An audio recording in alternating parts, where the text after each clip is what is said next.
He was once a starting player in every Manchester United game, but today things have changed in Cristiano Ronaldo's life. The new coach prefers to leave the five-time Ballon d'Or winner on the bench. Almost every other team would make the Portuguese one of the key players, but instead, the Dutchman prefers to start Rashford or Martial, who combined scored 4 goals last season, while Ronaldo was the team's top scorer with 18 goals. Yes, that's right, the Portuguese scored 4 times than the other two combined together.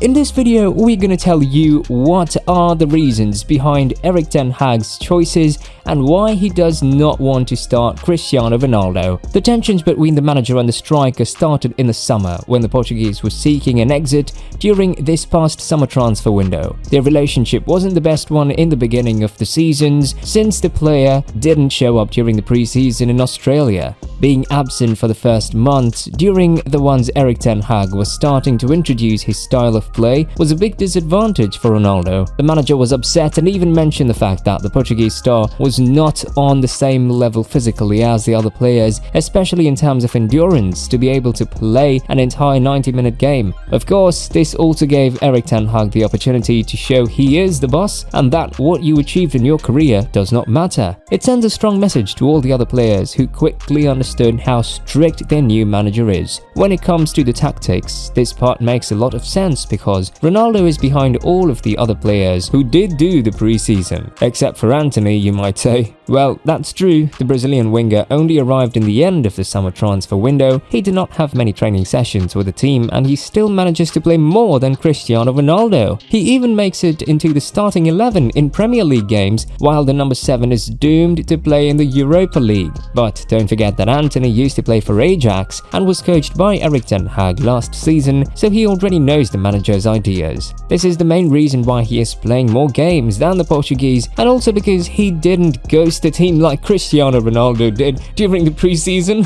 Nevertheless, Cristiano Ronaldo has a big ego. It's difficult to deal with him and you leave him on the bench. Other coaches like Jose Mourinho, Rafael Benitez and Massimiliano Allegri already had some trouble with that. Now let's talk about the tactics at Manchester United. Erik Ten Hag clearly wants fast, young players in the front of his team. He counts a lot on Rashford, Sancho, Martial and Antony. Well, we already have said why the Brazilian is starting over Cristiano Ronaldo, but the other players also share some similar reason. It's mainly because of their attributes. Cristiano Ronaldo is getting old and today he does not have the speed he used to have in his golden days at Manchester. On the other hand, Rashford, Martial and Sancho are still young and very fast players. Ronaldo has complained about that to his agent, Jorge Mendes, saying that the manager tactics were not going to make Manchester United fight for titles and that he should look for a new club for him. It's a fact that Manchester United have showed some impressive results so far this season, beating Liverpool and Arsenal without Ronaldo starting the game. That makes it interesting to see Ronaldo complaining about Ten Hag. Nevertheless, they did lose the derby against Manchester City with a humiliating 6-3 score and Ronaldo didn't play either. So there is not a clear association between the club's bad performances and Ronaldo being on the bench or on the pitch. Cristiano Ronaldo is not happy to be a substitute, but usually when he is on the bench, he gets an opportunity to go play on the pitch at some point in the second half of the game. But now he is staying the 90 minutes in the Old Trafford bench and he is getting frustrated, especially when the team is losing. This guy does not like to lose at all and you can see it on his face when the cameras film him every time Manchester United concede a goal, like it happened 6 times in the derby against Manchester City.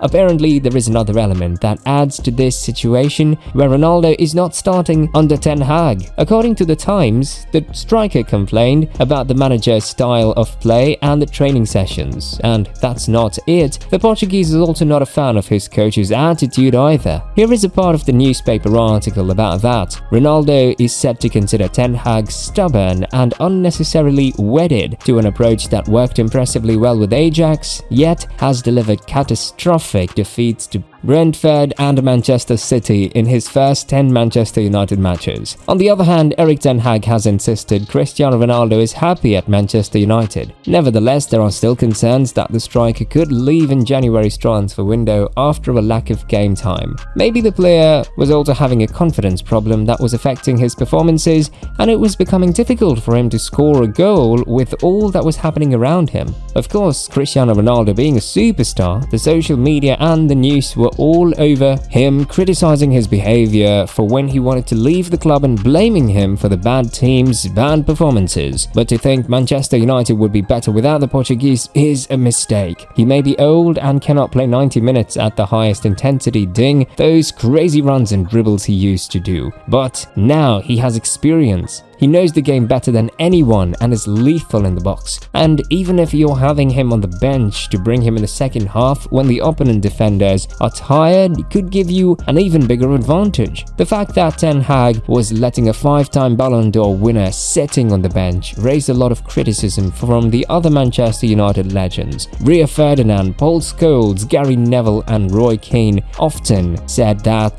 Ronaldo was not the problem at the club. In fact, they said he could be a solution and that leaving him on the bench was a waste and a lack of respect towards his career. His confidence is beginning to show up again though. He started on the bench against Everton but had to replace Martial, who injured himself in the 29th minute. And just 15 minutes after he entered on the pitch, Cristiano Ronaldo scored Manchester United's second and winning goal in the game. He received a brilliant assist from Casemiro, so it was a good old days Real Madrid connection, proving that both the Portuguese and Brazilian are key players in this squad. The fact that Antony scored the other goal in this game after the team was losing also shows that he was a great signing and that the team can overcome difficulties after being down on the score, which they struggled to do last season. Manchester United would become really nervous playing when they were losing the game in the first half. They would often commit stupid mistakes, but today they seem to have surpassed that, and mainly thanks to Cristiano Ronaldo and the new signings. Well, after his goal against Everton, Cristiano Ronaldo has now scored 114 goals for Manchester United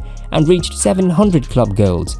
Other than Manchester United, he has also played for Sporting, Real Madrid and Juventus. With a guy like him on the team, you are guaranteed to score at least 20 goals every season. Let's hope Erik Ten Hag understands this and begins to start Cristiano Ronaldo more often. That's it for today guys, I hope you enjoyed this video. Don't forget to like and subscribe, and if you want to know more about Manchester United, don't forget to check out our other videos like the one about how the Dutch manager will make the club great again. See you!